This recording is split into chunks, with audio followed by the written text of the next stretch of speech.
Nice. Sasa turudi economics kidogo. Yes. Juzi president amesema akona courage ya Moi, akona characters zote zenye ma president past wamekuwa nazo. But akasema he's better than all of them because yeye akona PhD. But now in terms of economics, in terms of managing the affairs of the country, do you think how do you think Ruto compares to Jomo Kenyatta, Moi, Kibaki na Uhuru? Aya, sitamcompare na Jomo Kenyatta na sitamcompare na Moi. Whichever way, see, nikisema siwa compare, is not that he's better than them, he's worse than them. I'll give this comparison. During Jomo Kenyatta na during Moi, ukiangalia historically, hakuna siku yenye Wakenya washaenda kwa street sababu ya bei ya chakula. To be sincere. Mention any time during Jomo Kenyatta kulikuwa na maandamano ati bei ya chakula iko juu. Mention any time during Moi kulikuwa na maandamano ati bei ya chakula iko juu. The only problem ilikuwa then hapakuwa na demokrasia, freedom of speech. So most of the time ukiangalia hata maandamano ya kina Raila walikuwa na agi sababu ya demokrasia. Issue ya chakula ilianza kutokea probably time ya Kibaki na Uhuru. But now nda fast forward to time ya Uhuru. Ya Kibaki by the way yenyewe William Ruto uko chini. Because Kibaki is the best president we have in this country. But I'll share, nitakucompare na someone who's at least fairly, not close to you, but at least above you. Uhuru Muigai Kenyatta is fairly above William Ruto. Fairly above. Na sitaenda between 2013 to 2017. Naenda 2017 to 2022. So that you can compare the, uweke karibu uelewe where William Ruto is failing. And by the way, when William Ruto says he has a PhD, it is true he has a PhD kwa makaratasi na kwa kuongea. William Ruto kwa kuongea he has a PhD. But kwa kazi kufanya, my friend, wewe hata si diploma ama sijui ndakuweka wapi. If that thinking cannot help you to make decisions, kama hiyo akili unayo iwezi kusaidia ku make decision, and yet you already have the office of the president, huwezi. Now, nilikuwa nafanya research na nikasema William Ruto alipromise wa Kenya that he can produce 1 million jobs per year. Do you know that thing is possible? Based on my analysis. Ile manifesto yake ya bottom up, it is very possible for William Ruto to provide 1 million jobs per year. Now, the problem is yeye anaenda kwa wastage na corruption compared na time ya Uhuru Muigai Kenyatta. I'll point out one that is purely unique for William Ruto. Purely unique. Alafu ndo tukuje kwa comparison ya Uhuru na William Ruto. You know, agriculture, based on analysis globally, this is global statistics. Based on agriculture alone in a country can employ up to 40% of the population of a country.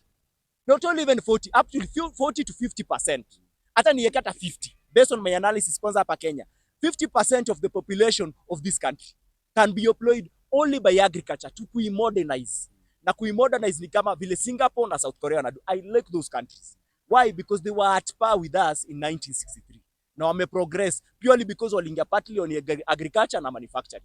But nenda only kwa agriculture ndio ujue uniquely that William Ruto anaingia kwa corruption na wastage. Now, you know,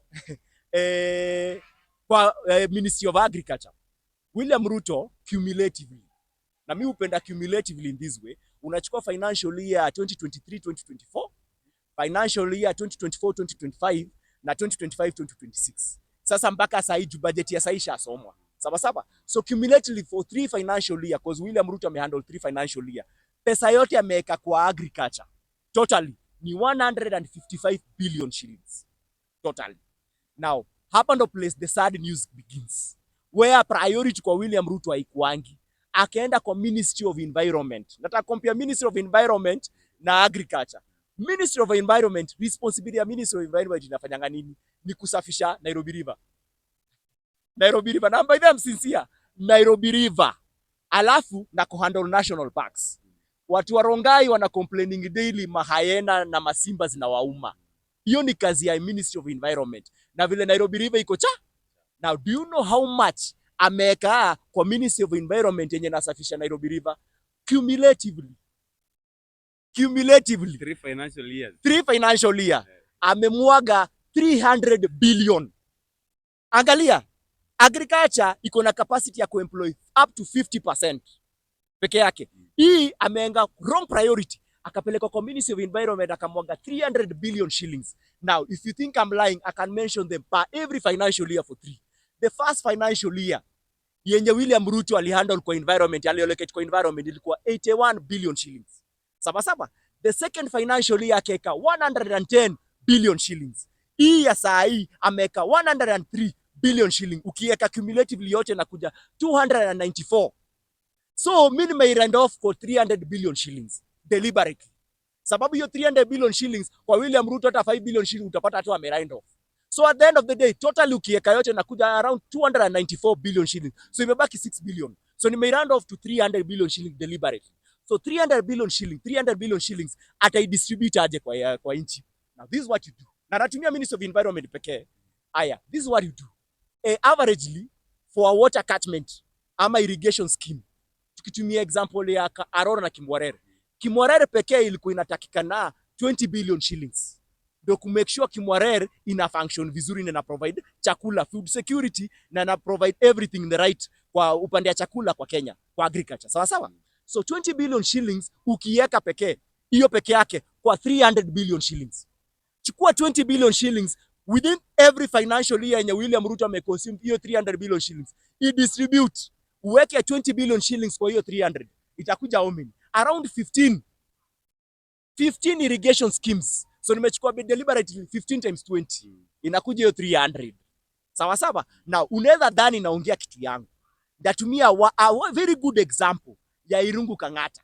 If a whole governor, yani a mere governor, yenye analoketiwa only 15% ya the 85% yenye pesa yenye William Ruto ana collect out of 4.2 trillion, anachukua only 15% anapatia county governments. Na ameallocate, do you know Murang'a county, hii Murang'a ya Irungu Kang'ata inatumianga only 10B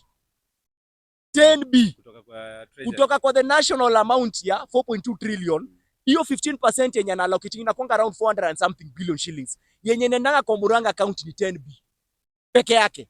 But Irungu Kang'ata is very innovative. That's why I talk about a manager. You will understand Irungu Kang'ata is a manager, William Ruto is a politician. So he has a PhD in politics. Na hiyo politics kusoma ni kuongea, but kwa kazi zero. So Irungu Kang'ata is a pure manager and Matiang'i is the same. Irungu Kang'ata amechukua 10 billion shillings. Recurrent expenditure ya Murang'a county ni up to 7 billion shillings. Hiyo ni kulipa salaries na kufanya everything else. Sawa. But out of innovation, na I'm using only one financial year ya 2024-2025. Hiyo 10B, hiyo 7B ameenda kwa recurrent expenditure. Imebaki 3 billion shillings. Do you know what Irungu Kang'ata has done with it? Amefungua a factory ama a plantation ya kuproduce avocado na akaproduce a factory ya mango juice. Sawa. Hiyo ndo place ameweka 3 billion shillings. Hizo factory mpaka saizi zinafanya. Ripple effect yake imeemploy not below 20,000 people. Na ukumbuke hiyo ni county, na Murang'a county haiko populated kama Nairobi. Sawa.